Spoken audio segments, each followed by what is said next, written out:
like Miami. Miami, Miami, Miami, Miami, Miami, Miami, Miami, Miami, Miami, Miami, Miami, Miami, Miami. It feels like Miami. Welcome to the Heapy Podcast.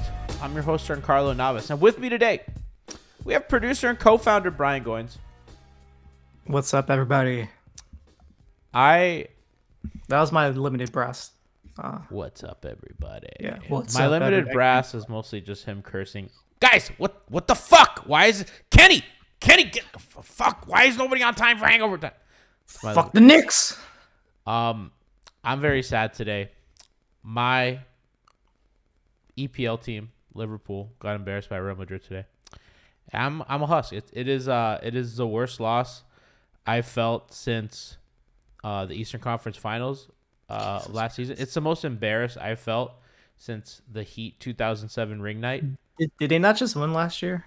Liverpool did not win last year. They made the final and lost to Real Madrid. Oh, well, you're talking about I know what you're talking about. Yeah, and the Premier League, they got second by they missed it by a point on the last day to City. Listen, nobody cares. Carleone's right. Nobody cares. Hala Madrid. Yep. Benzema does it again. Go Man U. Yeah, woohoo. We're cursed. I think that's their only loss in Anfield. They've only lost twice at home in the last 10 years. But who cares? Whatever. We're here to talk Heat, right, guys? Woohoo! He got Kevin Love and Cody Zeller. As Dan Levitard reported, Pat closed Kevin Love at a daytime wedding, because he's sleepy. And he has to go to bed early. So Pat closed. Kevin Love is officially a member of the Heat. Yep. He joins a long list of power forwards to be the third best player on a team. Behind Bam and Jimmy and other people. So that's exciting. I think that we're going to get into him. We have Justin Rowan coming on tomorrow, from the Chase Down, the premier Cavs podcast. And I know that Justin has even talked to Love. And they work for the team. They now, work right? they work for Cleveland. They work for the Cavs. Well, I mean, that's the one up for us. That's if we a ever tease. Left Blue Wire. That's a tease for tomorrow. So we got signed us Miami Heat. Justin and Tiff are on, so we're gonna get more in depth into Kevin Love tomorrow. But today, Brian and I are gonna we're gonna take a journey through Kevin Love and Cody Zeller, what that means for the Heat's cap, what that means for their team. And Brian, I think we gotta start. And by the way, I want to say this: shout out to all our audience on YouTube, the pod here on stream. If you're on YouTube, please subscribe. If you're a pod listener, please write a review. Subscribe on the pod feed, Spotify, whatever you listen, helps us a ton. 10 years doing this. We love our audience. We love you guys, and we love the community around this show. It means the world to us. So thank you to all our listeners. I want to make a habit of doing that every show, because genuinely it means a lot to me, and I love you guys. 10 years. 10 years, man. But Brian, the big discourse of the day is Kevin Love going to start? I think so. I don't know. I feel like some fans really do want to see him start. I personally want to see him start just because I feel like those minutes next to Bam are probably going to be better than minutes he probably provided you off the bench, because I know Miami would have to change their defense a bit since he's not really much of a switch big at all. So if you're going to play him off the bench and he's your main big, are you going to play a zone? I feel like Miami wants to go away from that. So to me, it feels like they should stack up most of those minutes with Bam. And even Bam was quoted recently, I think, in the Miami Herald, that he's been talking to Spo about how he can play minutes with him. I know Bam basically was one of the leading voices on the team trying to bring Kevin Love to Miami. So I guess maybe that was who Pat was on the phone with before he closed the deal at that beach wedding. I don't think it was a beach wedding. I'm just saying it was a wedding. It was a beach wedding during the day, but it probably was. According to Levitard, it was a beach wedding. It was a beach wedding. Okay. Yeah, I think that is probably, if I had to pick, that's probably what will probably start out. Will it stay for the rest of the season? It kind of depends on how those minutes fare out. I don't know. I haven't watched enough Kevin Love this year. I know last season he was really damn good. He was basically runner-up to sixth man a year, if not for Tyler. This year hasn't been the same story. Obviously, he's dealt with this weird hand injury, thumb injury, whatever he's been dealing with over the last month and a half. It seems like he's back and healthy. I've been watching those clips that the Heat have been posting on their Instagram account. He looks damn good from the corner, and damn well we could use a corner 3-point shooter on his team, just any 3-point shooter really. But yeah, I personally want to see him start. I don't know. I honestly don't know what will come this Friday, because I think that's their next game against the Bucks, right? Yeah, which is an interesting team for them to play, because obviously Milwaukee plays big. Now, Giannis, I don't believe is going to play. Giannis is getting a second opinion on his hand in New York. Yes. So unlikely Giannis plays, but still Milwaukee, Lopez, and they're going to have size regardless. Redacted my play. Yeah, so Jimmy, Bam, Caleb, and Tyler, really good unit, almost 500 minutes. They're plus almost 9 per 100 possessions. That's really good, right? Like that is really like the question here, because whether it's Gabe or Kyle, like one of those guys is going to start. And then really the piece that we're talking about is Caleb, right? Yes. So the core 3 plus Caleb, right? I think that the for sure starters in Penn are Bam, Jimmy, and Tyler, though they're penned in. So now it's which of the 2 point guards do they start, and then which of the forwards do they start? Do they rather have kind of Jimmy and Caleb split time at the 4 as starters, which has been pretty good? A 109 defensive rating, a 118 offensive rating. Offense could be a little better, but, the defense has been good given how small they are. They're not hemorrhaging rebounds. They're a pretty good defensive rebounding team. They don't offensive rebound, but that's okay as long as you're not giving up offensive rebounds. I think that's what's important. So when Caleb sits, so when it's those 3 guys, Jimmy, Bam, Tyler, and Caleb sits, they're like a point and a half per 100 possessions better in about 300 minutes or 250 minutes. So I don't really think that kind of moving Caleb in or out is a big deal. Now, Love is an introduction of a new element that they haven't had yet, which is a stretch big who can shoot out of the corner and can do some pick and pop stuff. Even PJ wasn't a pick and pop guy because like the wings weren't like a great spot for him to shoot from. I think Love, he would strictly only shoot in a corner, and teams would basically not even like look at him if he was anywhere else on the court. And even on the corner, they would sag off of him. Like he was not a player that teams would play up on at all, off ball or even on ball, really. So that made things complicated for a couple of reasons. Like one is when you have, so what teams do a lot is, and I always use the Toronto example, and everybody makes fun of me for that, but I think it's like the most obvious one, right? Where they put a big wing on Bam, like Anunoby, and then you can switch handoffs, or you can switch pick and rolls. You could switch easy stuff like that, because that has changed a little bit this year, because Bam has kind of taken a step on offense. So now teams don't get away with kind of putting a smaller guy on Bam as much anymore. But when teams did that, what Miami would do is they would just go to the other power forward and they would run handoffs or pick and roll or whatever. So they do it with PJ or Jay Crowder or whatever. And it just kind of didn't work as well with PJ because he just wasn't the shooting threat, and he would have to kind of roll and short roll, and it just became predictable. I think what PJ was really good at, that's something Miami hasn't really done much this season, is running those post-split actions. Yeah, I think Kevin could do some of that. I think he could do it really well. I think he could do that really well. He could be in the corner, which is, again, another element that they lost from Tucker, is they don't have a guy in the corner or a good shooter in the corner.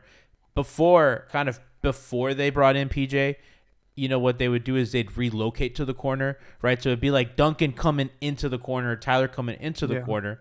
That doesn't happen anymore. Obviously, Duncan plays less, and he's not like shooting as well, especially on catch and shoots. So I think they just need a solid presence there so that they can give Jimmy either a passing out or give him some space in there. And kind of to the handoff thing, if Love is a better shooter, you could do a pick and pop action when teams have loaded up on Bam. So you can kind of shift the offense somewhere else, and you can get something going if it's between Tyler and Love, a two-man game like that. So I think that those are small things. It's not that Love is going to score a ton. I just think it's that they're able to run things that they can't run now, which is going to alleviate, like Brian, I think when they're rolling, they look good, right? Like the offense looks fine when guys are hitting shots, when Jimmy's engaged, when they're rolling. But But when shit kind of goes wrong, like when you put one bad thing in that offense, it all comes apart because they don't really have plan Bs. And now you've introduced one, which I think is pretty important. Question. Yes. Do you feel, or this is really interesting, I think, in my mind. Do you feel like Kevin Love, who does Kevin Love help more on his team? Would it be Jimmy or would it be Bam? Like, who benefits more from this move? I think actually Tyler and Jimmy. I know you didn't have Tyler, but I just think that giving Tyler a pick and pop big, I think is exciting. I think he's gotten really good at being a pick and roll creator. And I just want to see what he does with that new element. I think that kind of giving him a pop guy helps spacing. I think we know that Tyler struggles finishing against size. So when a help man comes and he's big, or when it's a drop big, I think when that guy steps up and has a lot of length, I think that can bother Tyler. I think Mr. Santana in chat said Gabe and Vic as well. I think Oladipo for sure. Pretty much the guards. The guards. Yeah, I think the guards. I think Jimmy. I don't really think it's gonna have much of an impact on Jimmy, really, because Jimmy's just gonna, bulldoze head and neck first. He should be able to mismatch Hunt easier, no? I think in reality, like maybe in the regular season, you get. I mean, at the end of the day, like you want Jimmy and I think where it helps Jimmy is that he could play with the stretch five, like when Bam sits. So I don't really think you'll notice it a lot in the lineups with Jimmy and Bam. But I think like when Bam goes to the bench, and if they do play some Love at the five, which I'm curious because they brought Zeller in, who's not a shooter. So I don't know how that's going to go. But if Love and Jimmy get some time together, I'm interested in how that looks with Jimmy kind of, back with like how they look with Redacted or whatever. That honestly, that Friday game is gonna be so funny. It's gonna be weird. I saw. Thank you to Daco. They literally have two of Miami's bigs, and so do the Sixers now. Why do all these teams in the Eastern Conference want Miami's like washed up bigs? Yeah. So Milwaukee has Jay Crowder and who else? And Myers Leonard now. And Myers Leonard, that's correct. And then the Sixers have the artist formerly known as Mechanic. Cease and desist. Yeah, cease and desist. Thank you to Daco Guion for the tier 1 sub, saying we back boys. We are. So yeah, that's kind of where I am with Love Brian. I think that he adds those elements to your offense. I think they should look at him as a starter. I think How many minutes would you start play him because I've been reading the people in the timeline, Heat fans and even media like people don't think he's ever going to close. You don't think he'll ever get a shot to close? I think only a sit speaks in absolutes. He'll close if he's having a hot game, he'll close. Who's to say? I think that probably around the 20-minute mark, I think it's probably a safe bet. So we're looking like a better version of Luke Babbitt. Probably. I mean, you just need. I don't think they need a lot. They just remember. I don't think that they're contending for a title this year. I think that what you want to do is you want to kind of right your ship in the regular season. I think you want to try to win a playoff series. I think they can win a playoff series. I think if they get Philly, and I don't know what's going to happen with this Giannis injury. How much time Giannis is going to miss. I mean, the Bucks may drop into that 3-6 match, which I don't really think you want. Or Philly can jump into 2, and if you're 7, I don't hate that matchup for Miami. I don't think Miami is going to be 7. I think Miami is going to be somewhere in the 5-6 range. I do think that they're just better than New York, and I think Brooklyn's good and talented. It's going to be tough to catch them. I think Miami probably ends up 6 after losing that game, but I for sure think that they're going to compete for that 5 spot. So I think you're looking at, Milwaukee. Probably that's not something you're super confident in, although they play them tough. Philly, I think, you can talk yourself into that, and I think Cleveland, you could talk yourself into that as well. So they're contending to win a playoff series, and not you're saying Love is just a supercharged Luke Babbitt. I think that they just need a couple things on the fringes to let their team make sense because they have really good players. Why is Luke Babbitt catching strays when McBob is right there? That's true, McBob's. I believe him. I believed in McBob's, man. I was a big McBob's guy. Someone says Kevin Love is organic Ryan Anderson. Hey, man. Smith and Smolik. Ryan Anderson was a homie. Ryan Anderson in the locker room want to talk to me. He was nice. Ryan Anderson at KYU. Right. Shout out personal reasons. Shout out to personal reasons. That's a deep cut. So, Yeah, man, and I think Brian's just a guy like standing in the corner is important for them and like their offense and like kind of what they want to do and stuff like that. And for Zeller, we haven't talked much about Zeller, and we're gonna get more in depth with Love tomorrow with Justin Rowan of the Chase Down. Excited to have him on, friend of the show. Zeller is a guy that his signing probably made me feel like they're not gonna play Kevin Love at the 5 too much, which is interesting. Mm-hmm. And I'm going to have some cap questions for you in a second. But I think, listen, he's a guy with NBA experience at backup 5 who I don't think you're just going to get your ass kicked in every single minute where he plays. He's not ancient, right? He's not like these washed up centers that the Sixers keep trying to try or that Miami has tried. He's on the younger side, sneaky athletic. We've all seen the dunk on Giannis. He's pretty damn athletic. I don't know if his injury... they just recently had surgery on it. It was like a knee injury that basically kept him out for a full season. But he's had some impressive dunks, and he's played pretty damn good against Miami. I know when he was on the Hornets. Buddy, just set screens, let guys run off of you, do some handoffs and rolls, play with Jimmy. I think he's going to play a ton with Jimmy. It honestly sounds very similar to what happened when Dedmon first came to Miami. Like, he was out for a year with the injury, out of the league, not really doing much, or at least you don't really hear like what's going on with him in the back scenes. And then, he comes in to your rotation. He's banging the boards, grabbing every offensive board. Like, that's what Dedmon was when he first came to Miami. He was just super, like, he was active. It seemed like energizing. He was like the guy that we needed at the time. Obviously, like, he lost that juice pretty quickly. But I think Cody Zeller can give you some of that. And possibly even more defensively, because I know Dedmon wasn't a great defender. I don't really know how accurate it is, but I've read that Zeller is a pretty good switch defender. Yeah, that's what Jack was saying. Yeah. I haven't seen any tape about, so I can't really speak on it, but it sounds like he could potentially really fit the role nicely as a backup big. You know who also reminds me of, too? Like could you imagine him playing sort of similar to how Chris Anderson, Birdman, when he was in the big three? Like, Zeller? Could you see a role? Yeah, could you see a role where he becomes like that athletic, obviously white big, that kind of is able to attack the rim, on those lob threats and stuff like that. I don't know. I don't see him being that good. Like, obviously, like that's. I know Birdman was amazing. Obviously, he was like on that streak where he like didn't miss a single shot for like 2 or 3 straight series, but. I don't know. I feel like he has some of that upside where he can really play especially like someone like Jimmy. Like, I feel like him with Jimmy can play a really good like 2-man game, just setting pick and rolls and feeding him, some of those like lob passes that he used to give Dedmon when he first was in Miami.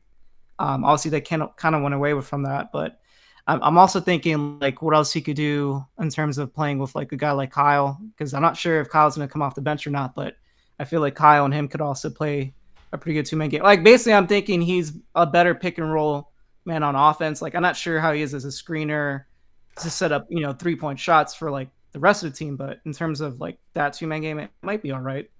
I honestly, that's why I would want. I don't know if Miami wants to play Yurt to start off. That would be the one thing I like to see on Friday. Like, how quick would they actually go and start playing? Is Yurt healthy for Friday? Is he available? It sounds like he's coming very close. If not, I mean, we don't have any injury. I'm sorry, yet. I don't get the fascination with Yurt. I just don't. Yeah, I mean, it sounded like they were hoping that he could play a pivotal role entering the season. Obviously, he's been out with his ankle injury. Why do you sign Cody Zeller? Like, yeah, and that's why I'm trying to get at. Like, so you bring in Cody Zeller as insurance, or do you actually plan on playing him as your first big man off the bench? So, like, Brian, can they convert Orlando Robinson still? Yeah, they could. So then what was that's you want to get into that now? Yeah, well, I just to kind of lead into that, like, that's what I don't understand is that, like, okay, you sign Zeller, that kind of signals, okay, like, we don't really, like, look at Kevin Love as, like, a backup 5, which I think is fair. They probably view him more as a 4, who probably, because Orlando's there already, right? So they could have just signed Kevin and converted Orlando, and they have, okay, we have a 4/5 and then a 5. And they signed Zeller, which makes me think, okay, because at that point you have 3 centers, right, that you can feasibly play, or I guess another if you count Udonis and Yurt, right? So you have a litany of bigs to play, and not that they're great or anything, but you sign Zeller, and then it's like, okay, well now we have like a real like big who's like probably should play, and it's like, where does that leave Yurt, and where does that leave Orlando Robinson, who I think has given them good minutes. I think he's a project, and I don't think he's playoff ready. And I think you've seen those minutes where you're just like, maybe he's not there yet.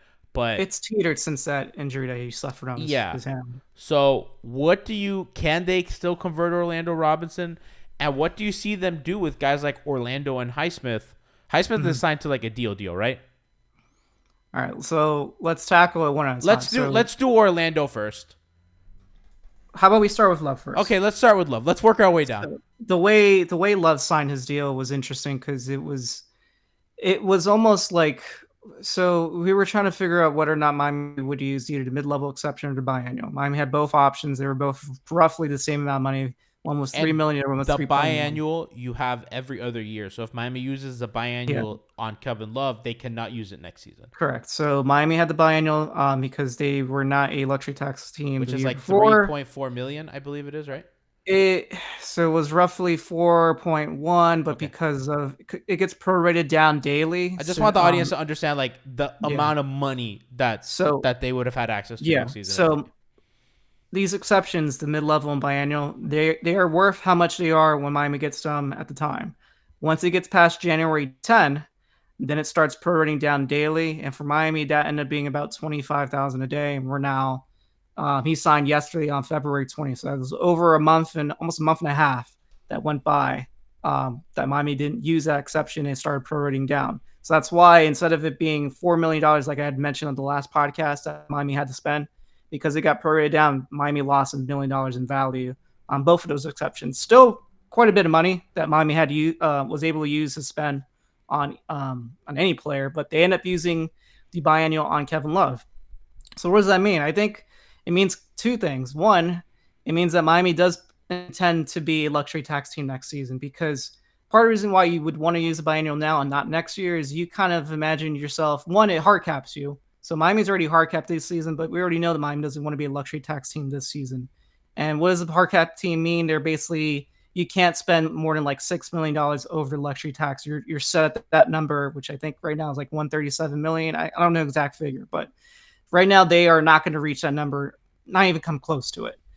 So that helps. That's one impact of using the biennial that I think they didn't want to use next season, because one, they're already projected to be $14 million over luxury tax with 9 players on the roster next season. That's counting Victor opting into his deal and Miami using their first-round pick in the 2023 draft. So if Miami envisions himself to be a luxury tax team, and if they also envision themselves to be over the luxury tax apron or the hard cap, then don't use the biennial, because one, you're not going to have it next season anyway once you use it this season. And then two, you'll get it back the year after, and who knows where you're at, salary cap wise by then. But I think it kind of was a smart move. And then two, and this is where the Orlando Robinson part comes into play. You have the option now to use your mid-level exception that you still have left, which is $3 million. You don't have to spend all $3 million. Miami's about 1.2. Let me tell you the exact number. I think it's 1.2 under the luxury tax now. They're about a contract under the luxury tax. Yeah. A small contract under the luxury. And what's interesting but for Miami is that they can technically waive a player and then sign somebody else if they wanted to. So it could be anybody on this roster you can name. Yurt's a candidate, Highsmith's a candidate. These are all guys that technically have 1-year deals.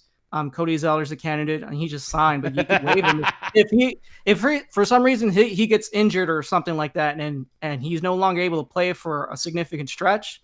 Miami can kind of sign a different player to replace him. They're not locked into him for the whole season. So they could keep Orlando on the 2-way until, in case. Yeah.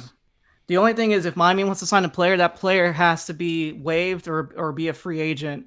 So basically if there's like a player that you're still looking out there in the market, so I've seen people in the chat mention Goran Dragic. Yeah.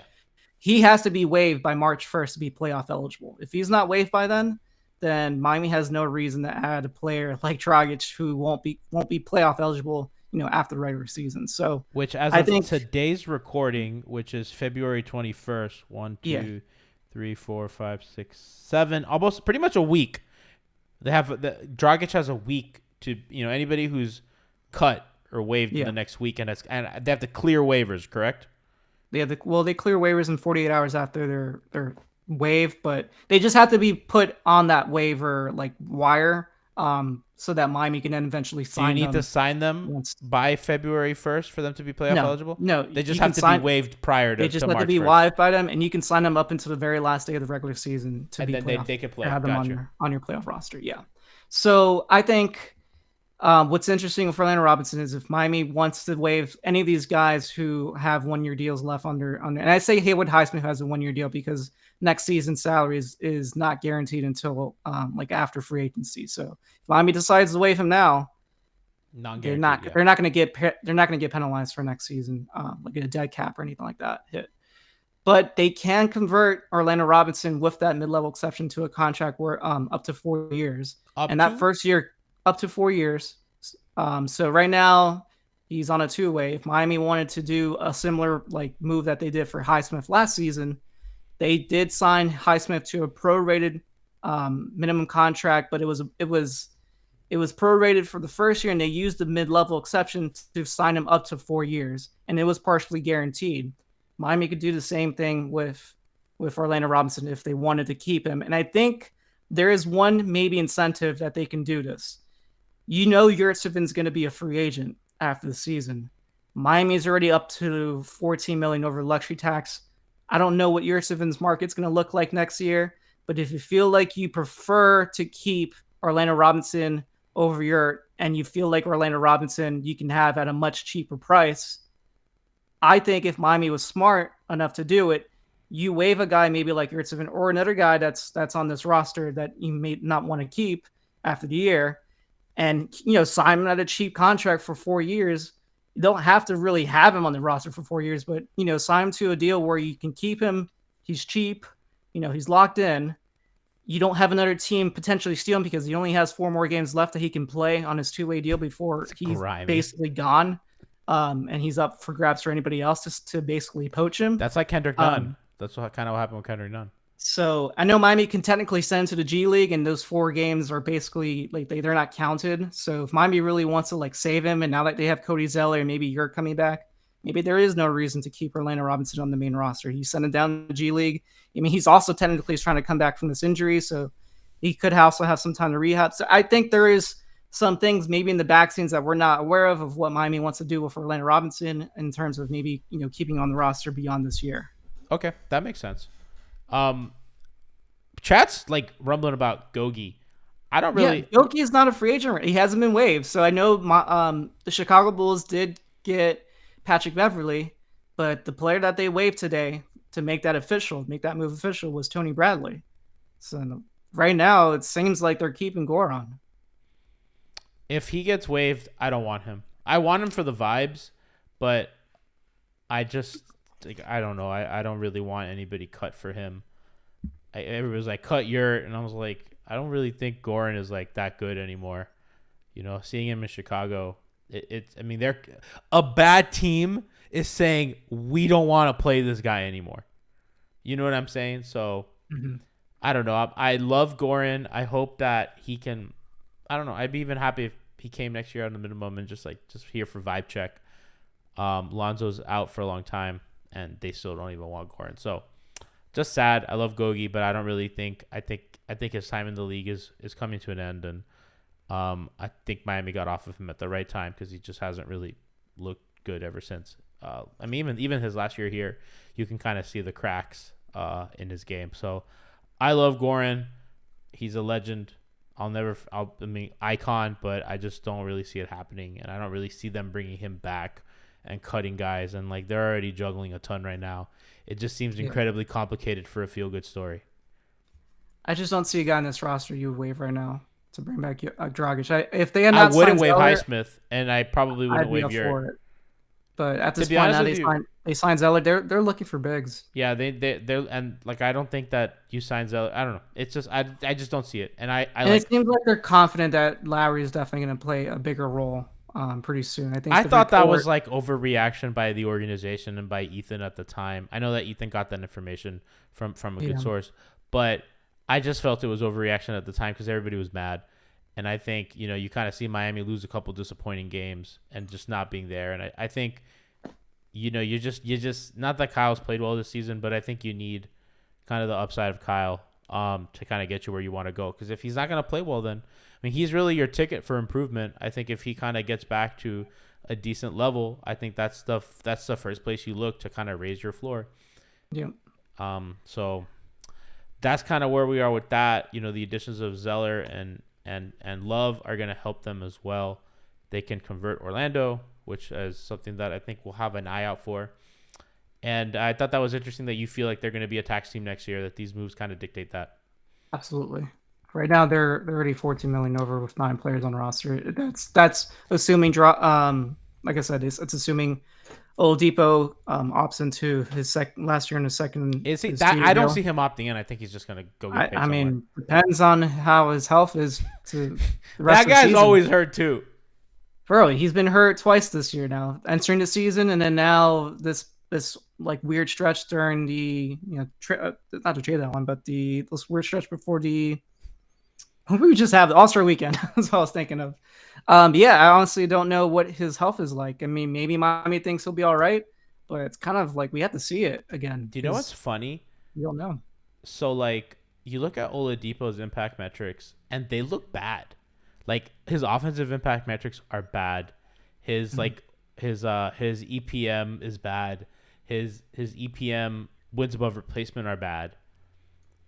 I've just not been a super big fan of him this season.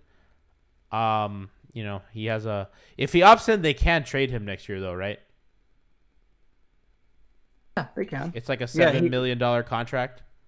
Yeah, if he opts in, they can trade him, and I don't think he has the same. Well, maybe he might have the same veto rights, because technically, I would still be a 1-year deal. Oh, so he'd have it. But Chat's that usually very rarely happens where a guy vetoes a trade. Chat's asking what happened to Jovic. He had surgery. Yeah, he had surgery, so he's hurt. Hey, look, I forgot what surgery he had, but he did have surgery. So did Duncan. Duncan just came back. Yeah, he's out 4 weeks with a back injury, apparently. Mr. Santana asked Brian, but is Kyle better coming off the bench or still starting? I don't know. I like Kyle starting personally because I like him making decisions on the ball. I think the month of January was really bad, and that's the worst stretch of basketball I've ever seen him play. I can't sit here and defend him, but he looked really good in November. You know what I mean? Like he looked good in November. Like when he was out there with nobody, he looked good. And I think that probably fucked him up because he played way too many minutes and he got hurt and he didn't look right and his knee was fucked up. And listen, he's a difficult dude. And he's always been a difficult dude. He's bumped heads with Masai. He's clearly bumping heads with the organization here. He's just not an easy guy. He's very surly. I like him, but I understand that he's he's a pain in the ass. So if he starts, I think their best chance to take a leap, quote unquote, is for him to start. If they don't start him, that's fine. If Gabe's gonna shoot the ball well and play really well with the starters, and I think it's fine if Gabe starts and Kyle comes off the bench. It's I don't know. It doesn't really make a difference to me. I think that they're better off if he comes and plays well than if he doesn't. If he's gonna play like he did in January, then he probably shouldn't. He should probably barely play because that was horrible. I don't think he was that bad. I think he was probably closer to what he was in November, probably with a reduced role, and kind of keep his minutes on a leash, to kind of keep him healthy. But that's just where I kind of see him. Heat side says start Kyle, give most of his minutes with the bench. For sure. I think one of the things that, I want to veer too far into the main topics here, but I think one of the things that Kyle brought out of Jimmy last season was really got Jimmy to be a committed role man and had a real pick and roll partner like that. I would like to see if they can rekindle that because Jimmy has not been a very active and good roller this year. And part of that is they haven't had shooting. So he's rolling into help, and Kyle not being a good pull-up shooter is really having guys sink really low. They don't even switch that sometimes. They drop it, which is just a fucking nightmare, right? Especially when Kyle's a shaky pull-up shooter now or this season. So there's like a couple areas where I think that they can improve if like they get a couple things right. I really do think that like this team is like playing on the margins right now, and if they get like 3 of these things to go right, like if like Love plays well, like if Love like shoots well from the corner and they start him and like Caleb comes to the bench and like that works out, and then like if Kyle plays a little bit better, then I think that like they're like a totally different team. Right, you get a healthy Oladipo, and one of these 2 backup bigs. Yeah, if plays Zeller well. is like a good backup Either 5. Zeller or either of them. Yeah, like if you just get like a backup big that's not gonna fucking throw up on themselves. If when you're Bam starting goes to the bench. if your starting point guard gets healthy and he looks decent, and if you have like a real power forward and you put Caleb to the bench, I think that like that team's probably like pretty decent, and they could probably like go on maybe like a little 6-game winning streak in March, right? Like get the wheels moving, get to 5 or 6. You know, they play New York a bunch. I think that they're going to have plenty of chances to put New York behind them. Twice. Huh? I saw they play Cleveland like back to back pretty soon. And that's huge because that's a potential playoff matchup. Yeah. So I don't think this team's dead in the water yet. Like I said, I've not felt that this team is contending for a title. But you never know. What if a bunch of guys get hot shooting and Jimmy goes Nova, and then, you know, they fucking beat whatever. They beat Cleveland, and then they play Boston. Like, I don't know. Who knows? Or if they beat whatever, if they're in the 6th spot and then they beat Philly and then they have to play Milwaukee. Like, you know, like, I don't know. I think that their goal should be to win a playoff series. They're going to give themselves a chance. Yeah, chat's like, don't be delusional. I'm not being delusional. I don't think that they're that good. I think that what they should the fucking goal right now is to try to get to 5. Just try to get to 5. Try to get to 5 or 6. Preferably 5, and you can beat the Sixers and you can beat the Cavs. You never know what happens in the playoffs. We just saw last year. Joel Embiid got hurt. Chris Middleton got hurt. You don't Those know what happens. Easy matchups for Miami right now. Win a fucking playoff series, bro. Like, I don't know. Winning a playoff series is fun. I like winning playoff series. We get a fun hangover time at the end. We do receipts. We have a great time, right? So they're not title good. And maybe they can maybe they can upset one of these teams. They can't do it 3 times. Like, that's the difference, right? And like, so what I'm, you know, and they're like, you can't hope on injuries. Yeah, I agree. I'm just saying that, like, be competitive. But you play because you give yourself a chance, because you never know what happens once you get in the playoffs. Exactly. Just be competitive. Try to give yourself the best chance to win. I'm not saying that they should tank for a matchup or anything, but I think they should win their way to a better seed to play an opponent. Listen, guys, if they play Philly in the first round, I would not pick them to win. It wouldn't surprise me if they win in 6 or 7. Yeah. Like, that's a winnable series for them. Chat's like, you're doing good job, good effort. I'm not. I'm just saying, like, bro, they're not going to win a title this year. I'm not going to sit here and be, like, fucking mad about it. Bro, I'm mad about Liverpool. Like, you Heat fans, the season that you think you're having, Liverpool's having. We're fucking 8th in the Premier League. We're 8th. Champions League is top 4. We're not going to make Champions League. Everyone's going to leave. When you don't make Champions League, everybody leaves your team. We're done. That's what I'm going through on the other side. I'm just fucking happy that, you know, my team's going to probably make the playoffs. You know what I mean? Like, so just get in there, correct issues that are correctable. Obviously, you're not going to fix your offense in the garbage bin of the NBA. Just, they made a couple good signings. It looks like it, you know, that's good. Try to get to a seed that is a winnable matchup. Bro, they just went into Cleveland and won in that building. Like, they can do that. That's a winnable matchup against a team that has no playoff experience and a Sixer team that is super flawed and that they just beat, right? And that, you know, I don't know. It's possible. Again, I wouldn't pick them, but they'd have a puncher's chance. And at the end of the day, bro, as fucking sideways and like this season has been a fucking dumpster fire of shit and bad vibes. If they can win a playoff series, bro, I fucking take that. I'm sorry. And I think that they have a chance against 2 teams that are super flawed. That's all I'm saying. I'm not saying that they're good. I'm not saying that they'd be favored. Am I crazy, Brian? No. I feel like this team can make it to the Eastern Conference Finals. Lots of things have to happen to break their way. I'm not even saying that. I don't even want to go there. I think they can still. I just want them to win a fucking series. I'm not saying they're going to win a championship. Like, they win 2 series? I think they can still. Probably not. Let's just focus on the one. But At least make it competitive where you're like 6 games or 7 games in the second round, like they were that year they lost to Toronto in the second round. what if when they went to Giannis' his hands fucked up and he doesn't play again this season? Like, bro, we don't know. You don't know what could happen. But you give yourself the chance by making it to the playoffs, and then you just see what happens. Just get the best seeds you can. You have to take care of, like, I think the biggest games coming down the stretch are going to be those Cleveland games and those Knicks games. I don't think they still have 2 games with the Nets, don't they? No, they think they have one more game with the Nets, and they've lost. I feel like they've 2. only played them They've twice. played twice. They have one more game.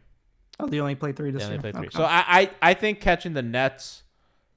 I mean, again, they're gonna need. They might need some help.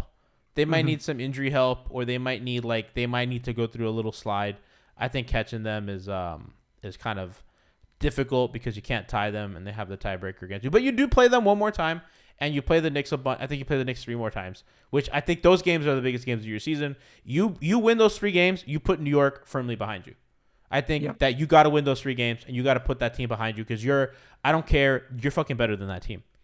And that was like one of the most embarrassing losses of the season. So do that, get right, and we'll see. Tomorrow, we have Justin Rowan coming on the show. I'm very excited for that. Hangover time on Friday. It's a Drip Drop Friday. Drip Drop Friday returns a weekend hangover time against the Milwaukee Bucks. Kevin Love's debut.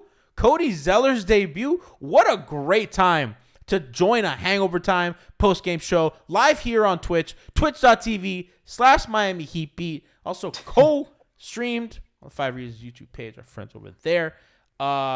Shots for drinks. Don't tell Twitch, but, we're going to have some fun on Friday. We're going to watch Bam cook fresh off his All-Star game. Jimmy coming back from Argentina. Whatever. I don't know what. He's going to come back with some funny hairdo. Jimmy's coming back with something. I don't know what. He's going to show up, and it's going to be fun. And our final Black in Time for the year.